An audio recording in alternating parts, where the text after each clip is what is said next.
Assalamualaikum Bapak, perkenalkan nama saya Diara Kataningsi. Tujuan saya menemui Bapak untuk menanyakan perihal bentuk pengendalian sosial dan pengawasan masyarakat di desa ini Pak. Saya ini dari Universitas Tempuran.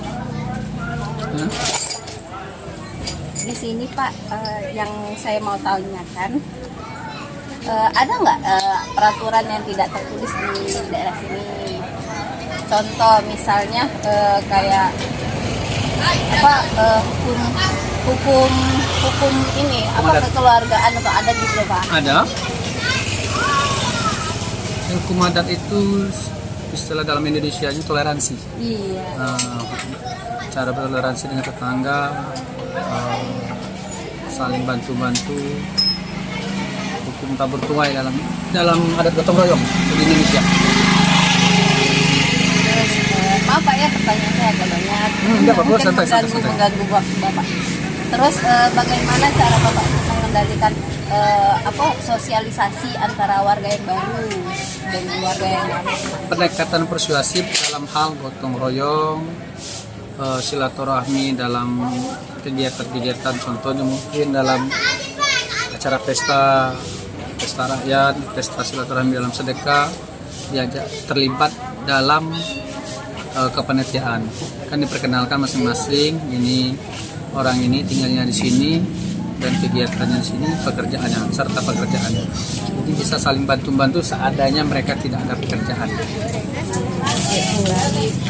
Terus ada nggak sih Pak ini untuk perkumpulan atau apa kayak ada lagi sesama ibu-ibu di daerah sini? Ada arisan, paling dia arisan kalau kita bahasa dusun, arisan anak-anak lah, bahasa untuk ibu-ibu kan, anak-anak mau nikah, jadi itu arisan dalam perkelompok mungkin 20 sampai 30, bentuk ajang silaturahmi sesama warga. Dan setiap bulan mungkin ada kajian-kajian, 1 bulan 2 kali mungkin kajian-kajian di masjid.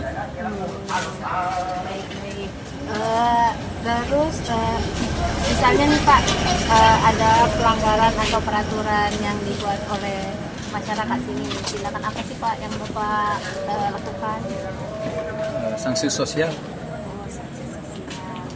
Terus pernah nggak Bapak menanggapi konflik antara warga sama warga, terus bagaimana mendamaikannya?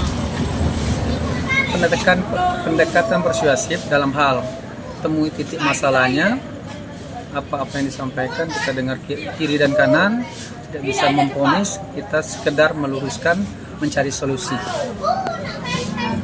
Terus di sini masih ada nggak Pak? Misalnya siskamling untuk menjaga keamanan? Ada sih, tapi jarang aktif sekarang. Ada siskamling di belakang ini lah. Bagaimana Bapak cara mendata warga pendatang atau kontrak yang sementara di daerah sini?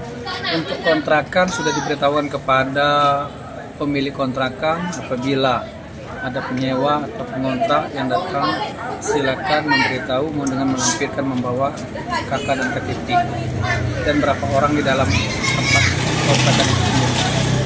Boleh nggak Pak dari saya contoh untuk kasus seperti apa ketika teguran justru lebih didengar dibandingkan teguran resmi?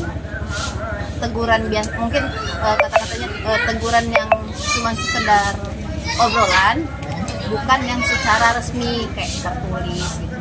Itu gimana? Tegurannya paling kita bawa dia ke rumah, jangan tegur di halayak ramai. Kita ajak apa masalahnya, kendalanya di lapangan dengan bertetangga, istilahnya teguran misalnya membuang sampah sembarangan, yang ada tempat sendiri, dengan menyetel musik keras-keras, bisa juga kan, atau ada batas waktu dalam arti jam. Terus bagaimana cara Bapak untuk mengendalikan ada warga yang terlalu ekstra yang perlu diperhatikan? Dalam hal contoh seperti di wilayah kita kan banyak kasus kekerasan, narkoba segala macam, itu gimana Pak?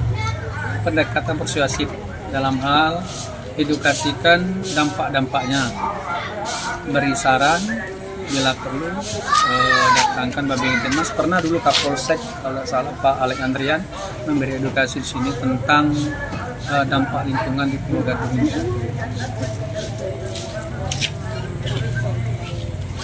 Menurut Bapak bentuk pengendalian sosial efektif di sini seperti apa? Dalam hal Penataan lingkungan dan warga yang ekstra perlu perhatian. macam silaturahmi, mereka pengen diperhatikan, pendekatan persuasinya. Boleh minta sarannya Pak untuk kami mahasiswa tentang pentingnya keluarga dalam menjaga desa. Jaga lingkungan masing-masing, saling menjaga ketertiban. Kalau ada kegiatan bahu-membahu dalam membantu, tidak mengenal istilahnya orang mana dan orang mana.